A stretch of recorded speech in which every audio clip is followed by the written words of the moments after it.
buzzer beater number 2, there were only 22,000 folks on hand to see UTSA Western Kentucky, which, by the way, going into the game, 2 of the best offenses in the country, passing offenses, scoring offense.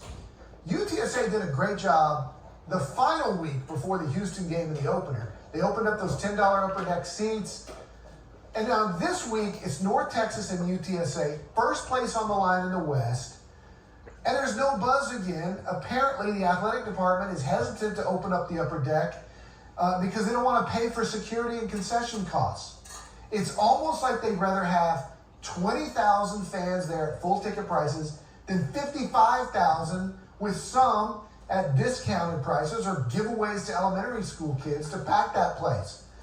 Is that a mistake?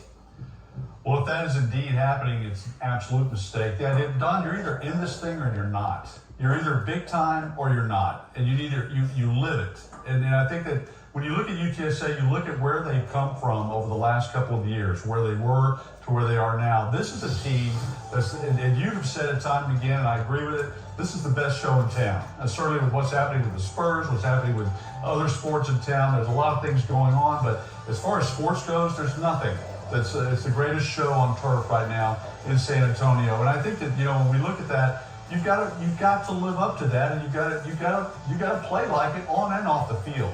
And I think UTSA needs to commit to, listen, every single game is an event in this city. Every single game means something in San Antonio, Texas. We have a long-term plan to be the #1 Division I school in the state of Texas in football. We've got to live that. And I think that that's something that if that is the case, if they're not opening up the upper deck, if they're not doing the things they've got to do marketing-wise, David, to get people to ball games, that's a mistake. You've got to, if you're going to be #1, act like it. I'm going to be the jerk on this panel. I can already feel this. How long is that long-term plan? I mean, the long-term plan to be the number.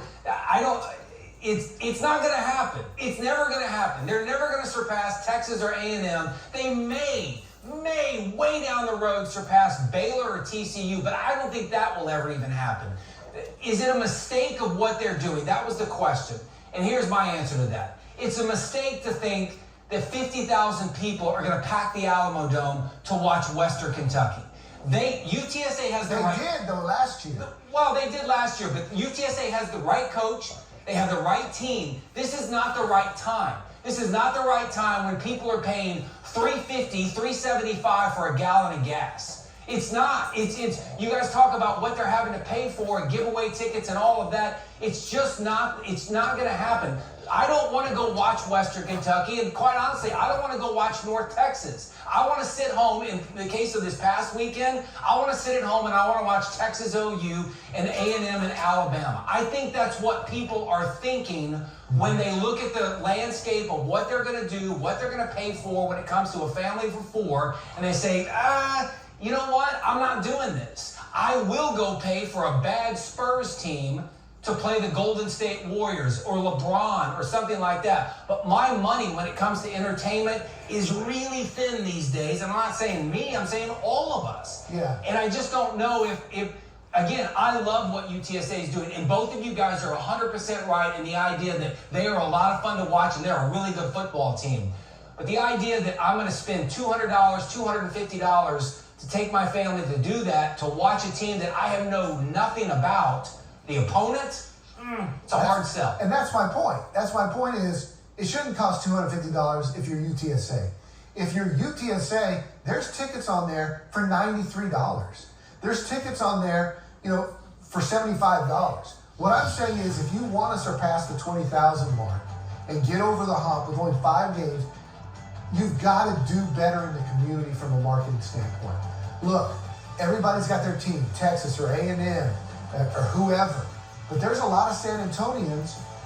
30,000 plus turned out for Commanders games in the AAF. So if the Commanders can market to get 30,000, then I think UTSA could do a better job in marketing to get 35, 40 consistently, and that includes giveaways, to partnerships with school districts, perfect attendance for a 5th grader. You get to bring your mom and dad, people who would never be able to afford a Spurs game. All this whole city, we've got 2 million people in this area. I'm just saying, if I was a marketing person, and I had Jeff Traylor and a UTSA team that won 12 games the year before with everybody coming back, I would be able to do better than 22,000. But at some point, the school has to say, and maybe they're saying this, maybe they aren't, but I would think Business 101 says, hey guys, we're not giving this product away for free. Right. I mean, at some point, all these ticket giveaways, we gotta see a profit here. We're Right. paying Jeff Traylor and his staff all this money to give you a good product. At some point, you got to give us something in return. Correct. It's a balance of selling the seats, selling the suites, selling the season tickets, but then maybe week of, for people who are interested in a walk-up crowd, like they did, I'm just saying do what you did against Houston. Yeah. Fair. They were nothing. It was 15,000 until the week before. They opened up their deck, and I think they had 32,000, 37,000. That's what UTSA deserves. The players deserve to have 30,000. Agreed on that. All right, up next, the good, the bad, the ugly is